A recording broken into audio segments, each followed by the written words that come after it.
Hey guys, welcome back to Ollie's Zoo. I've not done one of these videos in quite a while because of reasons, but I'm back again today with a video about my favourite snakes, royal pythons, and I'm trying to get the channel going again a little bit, so why not go back to basics and talk about the snakes that I'm most fond of. Obviously this is King, as you can see, my adult male spider royal python. And he's about 1,000 grams now, I'd say, just looking at him. He's actually in deep shed, or just about to go into deep shed. I shouldn't really have him out, to be honest, but I just wanted to show you him, just to show him off a little bit. I think when I first started this channel, you were about 600 grams, so you know, still a juvenile really. And of course now he's about 1,000 grams, and of course, you know, 1,200 grams is sort of the weight that you know, males can breed from. But King will be a virgin, unfortunately, all of his life. I'm not really a fan of breeding spider royal pythons from a welfare point of view because of the head wobble condition.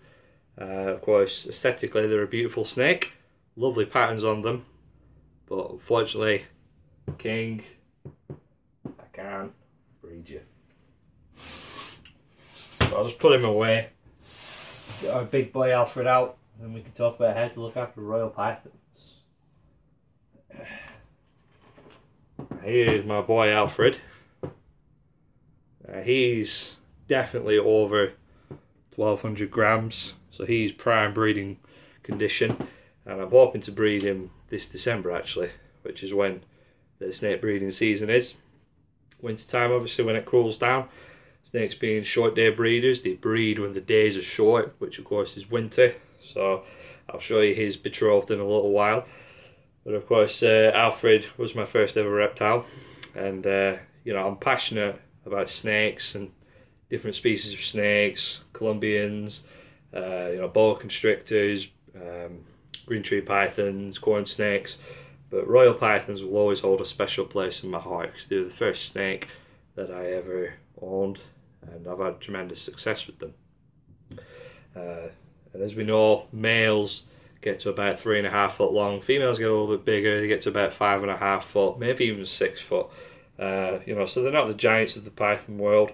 You know, they'll live happily in these 3-foot vivariums throughout their life. At least I've had no problems with them up till now. Another alternative method, you can keep them in racks or tubs.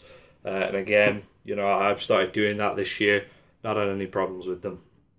And now as far as temperature goes, of course, being a reptile, they're reliant on, you know, heat sources like heat lamps and heat mats. And royal pythons come from Central Africa, so you look at their natural home range really to get an idea of what temperature they need. I would say between 28 and 32 is the desirable temperatures you're looking for. You know, I've gone up to 35 and they've been fine. You know, they just hide away in their hide, and you know, that's it really. If you're going up to 40 degrees, no, that's too hot. You know, that's sort of like bearded dragon temperatures, you know, Eurymastix temperatures, too hot for royal pythons. I like to keep mine at about 32, you know, so just a bit above 30, you know, but not too cool either. Otherwise, they're going to have problems digesting their food and thermoregulating correctly, that type of thing. Now, of course, when they're youngsters, you feed them about every 10 days or so. Well, I do anyway. You'll hear some people tell you 7 days. I prefer every 10 days, and because snakes take about 5 days to digest their food. And of course, you know, if you feed them every 7 days, you're only giving them 2 days to rest and to, you know, gain nutrition from that meal. If you leave them 10 days, they've got to be a little bit longer to put some more weight on. And then of course, you know, you can decrease this, you know, as they get into sort of like Alfred's size. You know, so yeah, one time Alfred, I didn't feed him for 8 months. He just refused to eat. And that, of course, you know, sometimes is the big hurdle with royal pythons for some people. The fact that, you know, they're reluctant feeders. So I'll just put Alfred away. get his girlfriend out.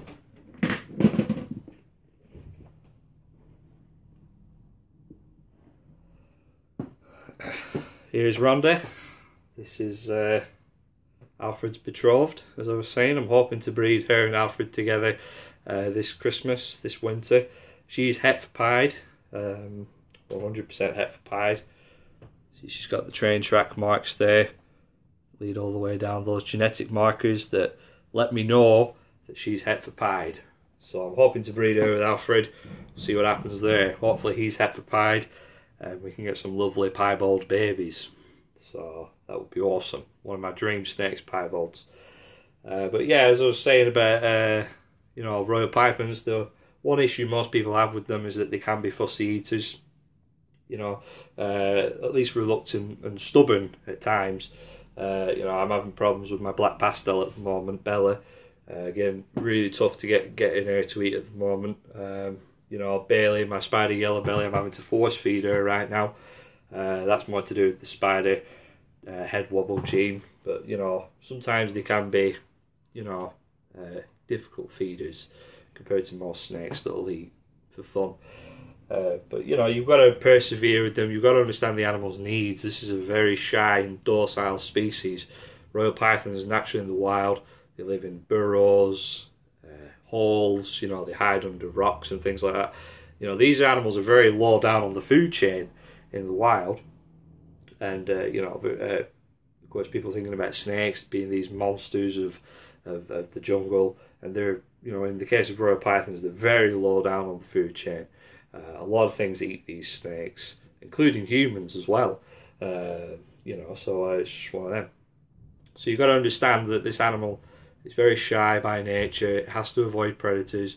If it's feeling threatened, it's not going to eat. It's going to want to hide away. Also, don't forget they have very poor eyesight. So sometimes that can affect their feeding behaviour. As always with any animal, provide them with fresh water. Make sure you clean them regularly. Keep on top of things like that. Awesome snake to look after, in my opinion.